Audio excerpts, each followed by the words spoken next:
Selain politik dan konspirasi, horor adalah tema bahasan yang sering keluar dalam pembahasan tongkrongan, bahkan sampai obrolan keluarga, seolah tidak ada habisnya. Ya, baik kalian adalah orang yang percaya ataupun skeptis, tema mistis rasanya sudah jadi bagian dari selak-beluk kehidupan kita dari kecil hingga saat ini.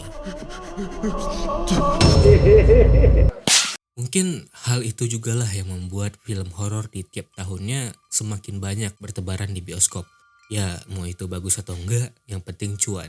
Namun, rasanya cukup aneh untuk sebuah negara yang dari terbentuknya pun dikaitkan dengan hal mistis, akan tetapi film horornya sendiri hanya segelintiran yang bagus. Nah, kenapa bisa ya? Dan anehnya kenapa laris manis di pasaran?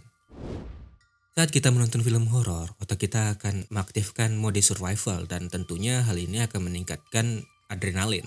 Tetapi di saat yang sama, otak kita tahu kalau kita sedang tidak dalam bahaya. Dalam buku The Dangerous Age, seorang psikolog bernama Michael Apter berteori bahwa bagaimana orang-orang menemukan kesenangan dari aktivitas berbahaya dengan tetap berada di ranah yang aman dan tidak menimbulkan sesuatu hal yang fatal seperti naik roller coaster, bungee jumping, dan menonton film horor. Jadi mungkin yang dicari saat menonton film horor sendiri adalah masukan dopamin tadi. Kemungkinan kedua adalah rasa penasaran. Kita sering mendengar kisah horor atau mungkin mengalaminya pribadi. Hal ini yang menimbulkan rasa penasaran akan sesuatu yang asing, ambigu, sehingga kita tertarik menonton sesuatu yang berkaitan dengan hal asing tersebut. Dan menurut pendapat pribadi, film horor yang bagus adalah film yang bisa menyuguhkan dua hal tadi, di mana kita merasa takut dan penasaran itu berpacu-pacu di dalam otak saat menonton. Nah, mari kita garis bawahi kalau yang akan kita bahas di sini adalah spesifik film horor yang berisikan hantu. Karena jika membicarakan horor akan banyak subgenre lain seperti monster, psikologi, crime, slasher, dan ya mereka sama sekali tidak ada kaitannya dengan hantu.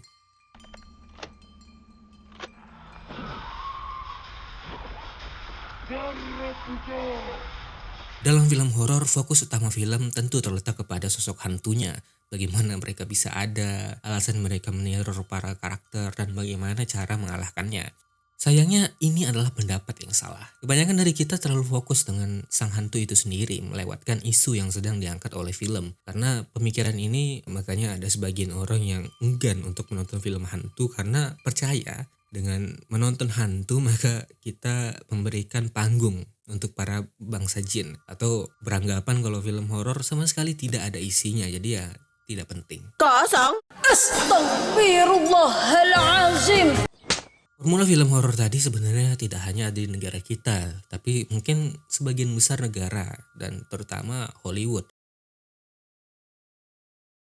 yang rasanya jadi pengaruh besar atau kiblat tontonan kebanyakan orang kita selama ini. Film horor Hollywood sendiri seperti yang gue jabarkan sebelumnya tidak melulu tentang hantu, namun lebih bervariasi seperti adanya monster, pembunuhan berantai, hingga yang menjadi fokus utama adalah ancaman-ancaman tersebut. Bagaimana monster itu bisa muncul dan bagaimana cara mengalahkannya. Sehingga di ending, sang pemeran utama, ya, dalam tanda kurung, di sebagian besar film seolah berhasil keluar dari jeratan kematian. Gua sendiri sebenarnya sadar akan hal ini ketika menonton Ouija 2. Ketika teman-teman saya mengeluh kalau filmnya sampah dan endingnya sendiri tidak jelas, gua merasa agak sedikit janggal dan tidak setuju karena gua pribadi menganggap filmnya bagus. Dan karena kebetulan saat itu masih sangat awam dengan formula film horor, jadi ya tidak punya opini yang kuat untuk membantah. Jika kita memperhatikan film-film horor yang diakui bagus seperti Ju-on, Kairo, A Tale of Two Sisters, sampai The Medium, yang kita saksikan bukan bagaimana cara si pemeran utama mengatasi gangguan hantu, tapi yang kita saksikan adalah upaya mereka bertahan sebelum akhirnya mati atau terkutuk secara penuh.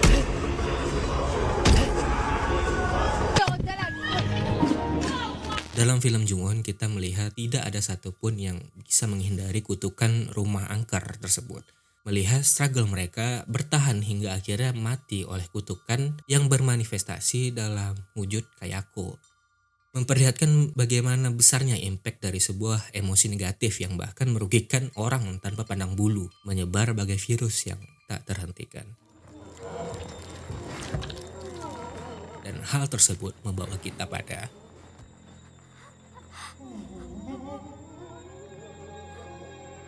kita takut dengan kuntilanak. Kita penasaran dia di mana, kita mencari cara agar bisa mengusir kuntilanak, tapi tidak ada yang menanyakan bagaimana kabar kuntilanak. Apa dia sehat atau lagi banyak masalah, udah makan apa belum?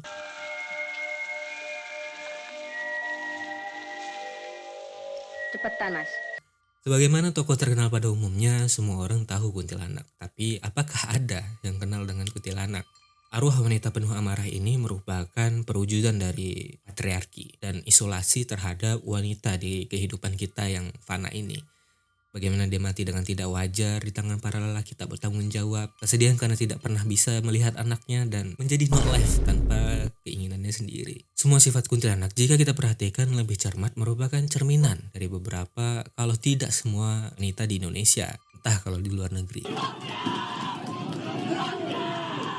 Dalam film Siksa Kubur, horor yang kita lihat adalah kegelisahan Sita karena bimbang dan takut menghadapi kenyataan bahwa siksa kubur benar-benar ada. Ismail juga hadir sebagai moral kompas hati, di mana saat dia bisa menghadapi Ismail dan melewati terowongan menandakan dirinya meninggalkan kepercayaan agama. Dan kemudian saat di penghujung film, dia meraih tangan Ismail sebagai tanda dia kembali beriman.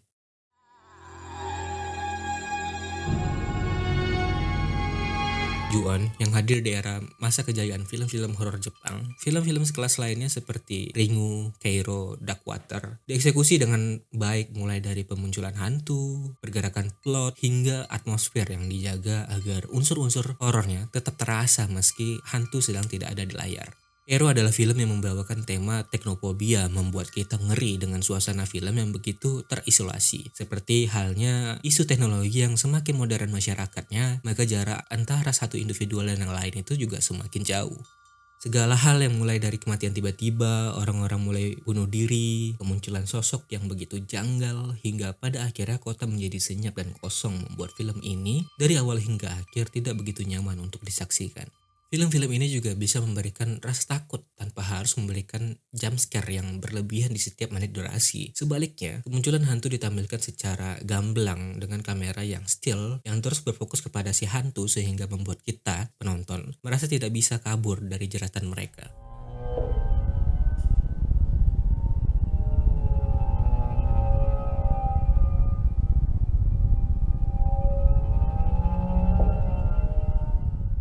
Dengan memahami hal-hal ini, gue berharap kita gak cuma datang nonton film horor hanya untuk merasakan efek kejut yang membosankan, tapi juga menangkap isu yang coba diutarakan oleh si sutradara ataupun penulis. Saat ini perfilman horor kita udah mulai melangkah ke arah yang lebih cemerlang. Tidak sekedar jadi tayangan pembangkit birahi buat mereka-mereka yang mau mesum di bioskop. Dan gua rasa kalau kita semakin sadar untuk membedakan mana film horor yang layak untuk kita keluarkan duit nontonnya dan mana yang harus diacuhkan, mungkin industri film horor kita bakal jadi lebih besar beberapa tahun ke depan, sehingga menjadi pop culture khusus kita.